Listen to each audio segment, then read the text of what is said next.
Gusto mo ba na buong gabi o buong magdamag siyang mababaliw sa kakaisip sa'yo? Yung ikaw at ikaw lamang ang magiging laman ng kanyang isipan.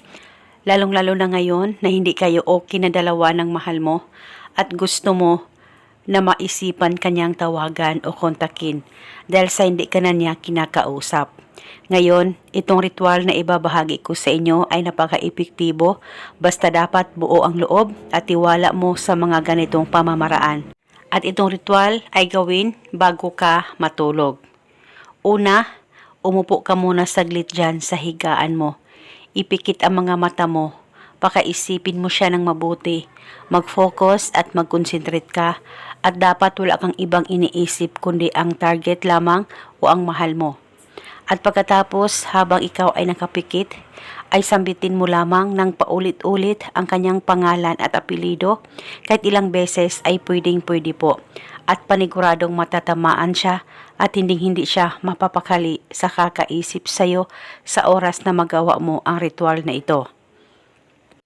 At wala na po kayong kailangan pang banggitin o ibulong na spell.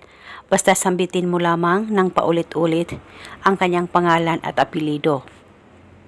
Basta itong ritual ay gawin sa mabuti at hilingin ng buong puso. At kinabukasan, ulitin mo ang paggawa nitong ritual bago ka matulog.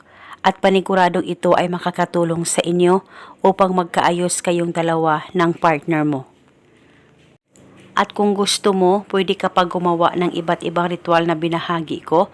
At kahit ilan pa ang ritual ang gusto mong gawin, ay wala pong problema. As long as 100% ang paniniwala mo sa mga ganitong pamamaraan. At depende po sa inyo kung hanggang kailan nyo po gustong gawin ang ritual na ito. At kahit nagkaayos na kayong dalawa ng mahal mo, kung LDR kayo, ay pwede mo pa rin ipagpatuloy ang paggawa nito. Wala pong problema. At eto muna sa ngayon, maraming salamat po sa panunood. May God bless us all.